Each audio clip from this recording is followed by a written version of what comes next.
Dance for me, dance for me, dance for me, oh, oh. I never seen anybody do the things you do before. They say, dance for me, dance for me, dance for me, oh, oh.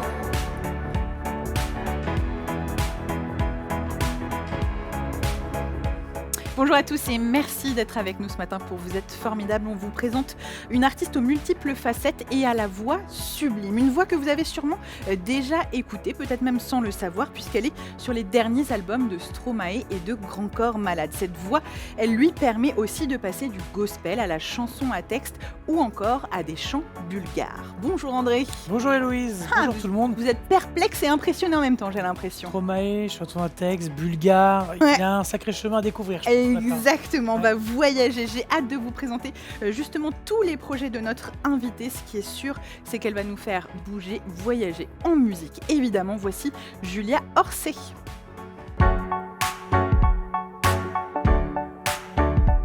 Julia, Bonjour Julia, bienvenue. et bienvenue. Je sais que vous n'aimez pas qu'on vous parle tout le temps de Stromae et Grand Corps Malade, mais quand même, nous, avec nos petits yeux, comme ça, on se dit quand même que ça a dû être des expériences complètement dingues. Oui, bien sûr. Non, mais j'aime pas qu'on m'en parle, c'est un bien grand mot, mais c'est vrai que je fais autre chose à côté aussi. Oui. Ouais. Mais non, c'était des superbes expériences. Déjà, juste la rencontre avec ces artistes-là. Et puis après, on a fait quelques petites choses en plus de l'album avec Stromae. Et c'était vraiment super. Les victoires de la musique, même le France Inter en petit comité. Oui, dans vous le avez studio, enregistré une version de l'Enfer qu'on entend là, en live Voilà. et en studio. Avec lui et ses musiciens, vraiment dans une petite pièce où on ne savait même pas si on arriverait à faire rentrer tout le monde. Ouais. Et tout le monde est rentré, tout le monde est passé. Tout le monde est rentré, Ouais. mais il fallait y aller un par un. Sont donc de bons souvenirs ou est-ce que c'est un peu un cadeau empoisonné finalement parce que justement nous médias on se rue là-dedans et on se dit bah voilà c'est la fille qui a chanté avec Stromae alors que bah non il y a plein d'autres choses à découvrir. Oui, voilà, je dirais pas cadeau empoisonné non plus, parce que après, je peux vous parler de mes autres projets, donc c'est bien aussi. Donc ça ouvre des portes. Ça ouvre des portes. Après, voilà, faut pas Plutôt bon pas parler souvenir. que de ça, Oui. mais Ben voilà, nous on va passer à autre chose. On a évacué le sujet en quelque sorte. On va se concentrer sur le présent et les projets du moment. Il y en a plein, donc ça tombe très très bien. Je voulais qu'on commence d'abord par parler d'Orenda, oui. qui est un trio de femmes que vous avez rejoint il y a longtemps. On va en parler dans un petit instant. L'actualité, c'est Louvre, donc c'est 7 albums. Hop là, vous le voyez. Puis très coloré déjà, bon choix de couleurs, je trouve. hein. Album qui... C'est moi qui ai fait le graphique. Ah oui, Merci beaucoup. parce que les graphistes aussi à 6 heures perdues. C'était un spectacle, puis c'est un album. Oui, tout à fait. En fait, on a monté d'abord les chansons pour le jouer sur scène et faire un spectacle. D'accord. Et une fois que le spectacle a été monté, on a enregistré l'album du spectacle, en fait. Voilà. Et donc, c'est on quoi, a fonctionné dans ce sens-là. Alors, c'est un spectacle qui parle de la femme, surtout. On était 3 femmes. On s'est dit, on va parler de la femme. C'est bien. Ça nous concerne un petit peu. Voilà, pas de manière féministe, hein, pas du tout, mais on raconte un peu de l'histoire de la femme, mais sous toutes ses facettes, dans les dangers, dans ce qu'elle vit au quotidien, à la maison. Voilà, il y a plein d'histoires de la femme, dans la femme aussi qui ne veut pas d'enfants, par exemple, dans maternité, qui, dans notre société, c'est pas toujours bien accepté. Enfin, voilà, on raconte un peu... on fait tout un cheminement autour de la femme, mais on passe vraiment par toutes sortes d'histoires. C'est assez varié. Ça veut dire que l'album, il y a une suite logique, du coup, comme dans un vrai spectacle. Non, parce Non que sur l'album, on les a pas mis dans l'ordre Ah. du spectacle, parce qu'on a un vrai fil rouge dans le spectacle, et ça va avec la mise en scène qui va avec, qui d'ailleurs, la cite qui a été faite par Barbara Boischaud, cette mise en scène, qui est une super metteuse en scène. Et donc sur l'album, on avait envie que ça prenne un autre sens, donc on a changé l'ordre des morceaux. C'est pas le même que sur scène. Donc c'est bien, ça fait une petite découverte si vous venez voir le spectacle. Donc spectacle Louvre et album Louvre. Orenda Trio, c'est finalement le trio que vous avez rejoint juste après vos études, on est d'accord ou pas? Alors, juste la petite différence, c'est que Sandrine Conry ne faisait pas partie du trio à la base, c'était Caroline Taparo qui était là. Donc on avait monté un spectacle avec ces 3 filles-là, Stefka, Caroline et moi. Et Caroline, après, est partie vivre à La Réunion. Donc on a monté d'autres projets avec Sandrine. Et donc vous parlez de Stefka Mileva. Miteva. Pardon. Ah oui, j'ai noté Mileva, excusez-moi. Pardon, Stefka. C'est un personnage qui est assez clé. C'est elle que vous rencontrez justement à la sortie de vos études. Oui. Vous avez fait des études en chanson, en musique, avec l'idée, dans tous les cas, de devenir chanteuse. Oui, même avant de rencontrer Stefka, ça faisait déjà 5-6 ans quand même que j'étais sortie, donc j'étais déjà chanteuse, j'avais déjà mes projets de spectacle jeune public, je dirigeais déjà des chorales, donc voilà, j'étais déjà un peu dans le métier. Et puis la polyphonie, moi, ça m'a suivi toute ma vie. Donc quand j'ai rencontré Stefka, après, ça a été la porte ouverte en fait à la concrétisation, si je peux dire, de monter des projets à plusieurs, polyphoniques, parce que jusque-là, j'étais plutôt solo. Et la polyphonie, on peut, avec des loupes, tout ça, faire de la polyphonie toute seule, mais c'est quand même mieux à plusieurs, on est d'accord. Et pour le coup, avec ce trio-là, c'est quand je parlais d'aller vers les chants bulgares, c'est avec ce trio-là que vous faites des chants bulgares, des chants du monde. Vraiment, quand je suis rentrée dedans, c'était bulgare. Ouais. Elles avaient monté un spectacle qui était déjà prêt, bulgare mélangé à du gospel. Donc en fait, c'est des mash-up de chansons bulgares avec des. Et comment on arrive au gospel. chant bulgare, justement, quand on. Moi quand on ou est ici Stefka? Non, vous, parce que vous avez commencé. Alors non, vous avez fait un peu de chant lyrique. Vous avez fait de la chanson. Alors, chant française lyrique, aussi. c'est un bien grand mot. Ouais. J'avais 8 ans, j'étais dans une chorale et la professeure Corinne avait, elle, une technique à la base plutôt lyrique. Donc, quand elle nous parlait position de la voix, tout ça, elle nous parlait avec sa technique à elle. Mais je n'ai jamais non plus été chanteuse de lyrique. Non, non. Mais pour le coup, comment on glisse jusqu'au chant bulgare? Ça se fait sans avoir peur. Voilà, sans avoir peur. J'avais déjà une technique vocale où on projette quand même bien la voix, où il y a une puissance vocale qui était déjà là de base. Après, plus on la travaille, plus ça devient de plus en plus puissant, si je veux dire. Et moi, j'étais dans la polyphonie. J'adorais les chants du monde. Je dirigeais des chorales chants du monde. La polyphonie, ça m'a toujours emportée. J'adorais les chants d'Afrique. Et quand j'ai vu qu'il y avait cette annonce qui recherchait une chanteuse, je me suis dit, mais moi, la polyphonie... C'est pour moi. C'est C'est bon. pour moi, C'est il pour est moi. pour J'y moi. vais. Donc j'y suis allée Et vous l'avez eu. et je Et l'ai eu vous parce l'avez. que j'avais appris mon texte par cœur la veille pour le lendemain Et ça a bien déjà marché. ça a bien marché. Puis bon, c'est vrai que quand on vous demande du tac au tac, de vous faire une tierce ou une quinte et que ça marche direct, c'est plus facile pour les personnes qui vont vous embaucher parce qu'elles se disent bon. Voilà, c'est Elle est maîtrisé prête. en tout cas. Donc, Exactement. Et vous avez peaufiné ensuite avec l'expérience. On va continuer de parler de tout ça dans un petit instant, Julien, mais j'aimerais d'abord vous présenter notre musicien à nous, celui de notre trio. Vous êtes formidable, oui, vous ne le saviez pas, mais on a monté un trio, cher ami. Et notre musicien s'appelle Mathieu Guyard. Il va nous parler musique, contes et légendes. Et vous jouez même une petite intro, sa spécialité.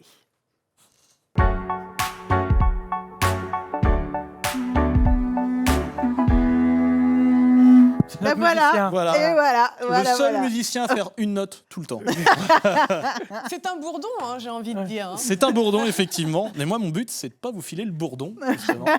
Tout l'inverse. Bonjour, Mathieu. Bonjour, Mathieu. Bonjour, c'est de vous en faire, c'est de vous faire apprécier de la musique. Oui, On va Ça va. essayer en tout Ouais. cas. Je Pas pense que vous avez celle-ci, une bonne pas cliente. celle-ci, effectivement. Alors moi, j'ai regardé un petit peu les différents spectacles que vous proposez. Vous en avez un qui s'appelle Louve, Oui. c'est Oui, ça, c'est qui est celui avec dont des on parle. éléments de conte, un petit peu. Oui, alors en fait, dans l'histoire, effectivement, sur la mise en scène surtout, notamment, on a intégré des petits passages parlés de contes parce qu'il y a quelques chansons qui sont écrites vraiment comme un conte, quoi, qui racontent promenons-nous dans les bois. C'est l'histoire d'une femme qui se promène dans les bois et puis qui va rencontrer des dangers sur sa route. C'est un peu l'histoire du chaperon rouge remanié, mais voilà. Et ce texte-là, il a été écrit par Stefka et il est tiré un peu. Elle a lu un livre qui s'appelle Femme qui court avec les loups de Pingola Estés. Et ça lui a donné envie d'écrire ce texte-là. Ouais, en tout cas, ce qui est intéressant avec les contes, c'est que c'est souvent des métaphores qu'amènent plusieurs univers. Et nous, en explorant un petit peu justement vos différents projets, vous l'avez dit tout à l'heure, vous avez fait des spectacles pour jeunes publics. Oui. Oui. Oui, non, mais. Et est-ce que c'était un... Comment dire, pourquoi des spectacles jeunes publics, justement? Pourquoi? Alors, je ne saurais pas dire pourquoi. Si, en remarque, je sais dire pourquoi. J'ai eu un enfant très tôt. Ouais. Et des chansons pour enfants me sont venues rapidement. Donc, vers 22 ans, j'ai été maman. Donc, j'ai commencé à écrire des chansons là-dessus. Et c'était sur des enfants qui font des bêtises. Parce que j'avais l'exemple à Ce la prof maison. des enfants. Et je me suis dit, mais avec toutes ces chansons, il faut faire un spectacle. Donc voilà, ce spectacle, C'est moi qui décide, est né. Comme ça, en fait. Je ne savais plus le point de départ, mais effectivement, c'est ça. Il y a eu Tourne la Terre aussi et Étoile de Oui. Noël. Pour le coup, ce sont des spectacles que vous avez joués jouer sur scène. La scène, vous l'avez dit, vous en faites beaucoup avec Oui. des spectacles. Ça représente quoi pour vous? Moi, c'est le moment où je suis vivante, la scène. Quand je commence à en faire un peu moins, je me meurs. C'est vrai. Oui, oui. Je connais Même ça, et même effectivement. un spectacle jeune public, même un public particulier qui sont les Ah, enfants. mais et les qui sont- enfants sont géniaux. C'est Les vrai enfants, ils Ce sont. qui se lève et il crie comme autant- ça au concert. Alors non, ça c'est pas Ah. bien, mais Ils non, ont ils pas de sont filtre, en tout cas. authentiques dans leur réaction. C'est-à-dire que voilà, ce qu'on va proposer sur scène, ils vont réagir tout de suite. Et puis si ça leur plaît pas, ils vont dire ça leur plaît pas tout de suite. Si ça leur plaît, ils sont à fond. Il n'y a pas de filtre en fait. Ouais. Donc ça c'est quand même, moi je trouve que c'est un public vraiment particulier. Et Ouais. ça c'est super parce que ça vient tout de suite, quoi. C'est bien C'est d'avoir noir des ou fans blanc, de la en première heure. quelque sorte. Julia, vous aimez donc sur scène, on l'a bien compris. On allait parler de votre actualité à vous, pardon, c'est un peu raide comme transition. C'est Clumsy Cats. C'est un drôle de nom, ça dit donc Clumsy Oui, Cats. et on me demande souvent pourquoi, parce qu'en plus on fait de la chanson en pourquoi, français. alors Et pourquoi donc? Clumsy, maladroit, hein. Et avec mon acolyte Nicolas David, on est des champions de la maladresse quand même. Donc voilà, se casser la figure, se prendre des parapluies dans le nez, c'est ce qui m'est arrivé la semaine dernière et c'est véridique. S'il y a un verre sur une table, il est cassé très rapidement et puis même verbalement, hein, des grosses gaffes. Voilà. Mais ça prouvait vos concerts, du coup. Ouais. alors, Ah oui, oui, mais même sur scène, des fois on en fait, donc c'est une bonne excuse. On Mais dit, vous bah, en jouez un peu, non? Non, Ouais. évidemment, parce que sinon on est ridicule, donc autant en jouer. Donc c'est un duo musical quand même, je le précise, si jamais vous avez pris en cours de route cette émission et que vous vous demandez de quoi on parle. Il ne casse pas juste tous les verres chez vous. hein, il y a pas Non, il de- faut aussi de la très très bonne on musique. le propose dans une chanson, on dit voilà, si vous avez votre belle-mère que vous détestez, vous nous invitez juste le temps d'un repas et on peut lui régler son compte sans faire exprès. Ça peut arriver. Et sinon, côté musique, comment il s'organise ce duo? Parce que c'est un duo, mais autour de vous quand même. C'est vous qui êtes initiatrice de ce duo, c'est vous qui écrivez les chansons. Oui, alors voilà, c'est ça, c'est qu'avec Nicolas, on travaille ensemble depuis 15 ans sur d'autres projets. Nicolas Et puis David. un jour, ensemble, il a écouté mes chansons et on a vu qu'on pourrait faire quelque chose de sympathique. J'enregistrais des boucles de voix, moi, sur scène avec une loupe, on en parlait tout à l'heure. Et ça, il a trouvé ça super intéressant. Donc on a réarrangé tous mes morceaux ensemble. Et il s'organise de telle façon que là sur la photo il a une guitare folk, mais maintenant il est à la guitare électrique Ouais. sur scène Ouais. avec du MAO beaucoup, donc de la Musique assistée par ordinateur. Voilà, tout à fait, merci. Donc on envoie pas mal de samples via ça et après on rajoute la guitare électrique, moi je joue du piano, de la guitare un petit peu aussi acoustique. Donc voilà, il s'organise comme ça et je chante hein, évidemment et on fait les imbéciles. Voilà. Bah, vous faites aussi des choses très sérieuses. Vous venez de sortir un single qui s'appelle Je suis. On va écouter un petit morceau et surtout les paroles.